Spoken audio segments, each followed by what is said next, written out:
Welcome children to this session of our English class by Vidya Bharati Pathshala. Today we are going to learn a very interesting poem 1.5 Children are going to school. Students, first of all, let's see the description about the poet. The poet of this poem is Nida Fazli. Nida Fazli was a prominent Hindi and Urdu poet. Nida Fazli एक प्रसिद्ध हिंदी आणि उर्दू कवी होते. He has written many different types of songs and poems. त्यांनी बऱ्याच प्रकारच्या गाणे आणि कविता लिहिलेल्या आहे. He was honoured with the national harmony award. त्यांना नॅशनल हार्मोनी अवॉर्डनी सन्मानित केलेलं होतं. He was awarded Padmashri by the government of India. Bharat सरकारने त्यांना पद्मश्री अवॉर्ड बहाल केला होता. In this poem, he paints a beautiful picture of the early morning when children go to school. या कवितेमध्ये कवींनी सुंदर सकाळचं चित्र रेखाटलेलं आहे जेव्हा मुलं शाळेत जातात. This poem is related with every child who goes to school, as the name of the poem itself is Children are going to school. So let's start with the poem. Student, let's see the first stanza. Morning light spreads over the earth. Once again the sky bows his head in respect, for children are going to school. In the above lines, the poet says that it's early morning and light spreads everywhere on the earth. The sky bows his head in respect for children who are going to school. मुलांनो, इथे morning light spreads म्हणजे सकाळचा प्रकाश सगळीकडे पसरलेला आहे. Over the earth म्हणजे संपूर्ण पृथ्वीवरती सकाळचा प्रकाश पसरलेला आहे. Once again the sky bows his head in respect. Once again पुन्हा एकदा द स्काय बोज आकाशाने आपलं डोकं झुकवलेलं आहे. इन रिस्पेक्ट आदराने आपलं डोकं झुकवलेलं आहे. कुणासाठी? तर for children are going to school. जी मुलं शाळेत जातात आहे त्या मुलांसाठी. Now coming to the next stanza. The sun after his morning dip in the river dress up in his golden muslin turban waits and smiles on one side of the road for children are going to school.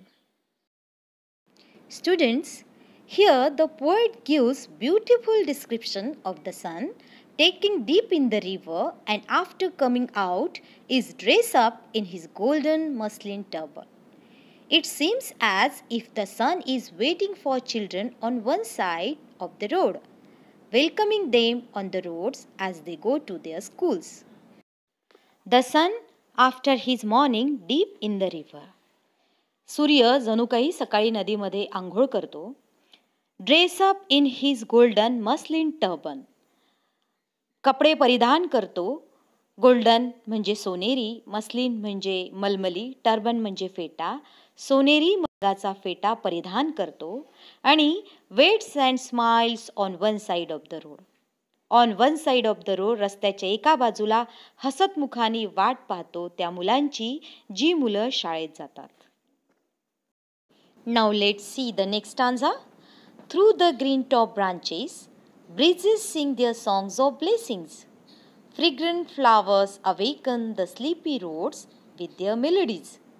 At the corner of the lane, the people in his lush deep foliage waves his hands, for children are going to school. Students, after describing the beauty of the sun, the poet comes to trees.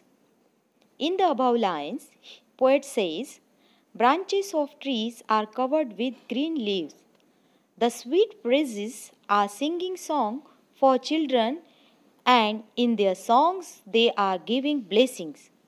The wonderful fragrant flowers are also playing their role of awaking the sleepy road with their melodies. Through the green top branches. Green top म्हणजे हिरवे शेंडे असलेले. ज्या फांद्या पूर्ण पानांनी भरलेल्या असतात त्या फांद्यांना इथे ग्रीन टॉप असं म्हटलेलं आहे. त्या हिरव्या कंच फांद्यांमधून breezes sing their songs of blessings. Breeze म्हणजे वारा. वारा शुभेच्छांचं गाणं गातोय, म्हणजे वाऱ्याची झुळूक त्या फांद्यांमधून वाहते आहे आणि जणू काही ती मुलांवरती शुभेच्छांचा वर्षाव करीत आहे, मुलांना शुभ आशीर्वाद देत आहे. Fragrant flowers awaken the sleepy roads with their melodies. Fragrant flowers म्हणजे सुगंधित फुलं awaken the sleepy roads, झोपलेल्या रस्त्यांना, पहुडलेल्या रस्त्यांना उठवत आहे. with their melodies, त्यांच्या मंजू गायनांनी, त्यांच्या धुंनी त्यांना उठवत आहे. At the corner of the lane, the people in his lush deep foliage waves his hands. At the corner of the lane, lane म्हणजे बोळ.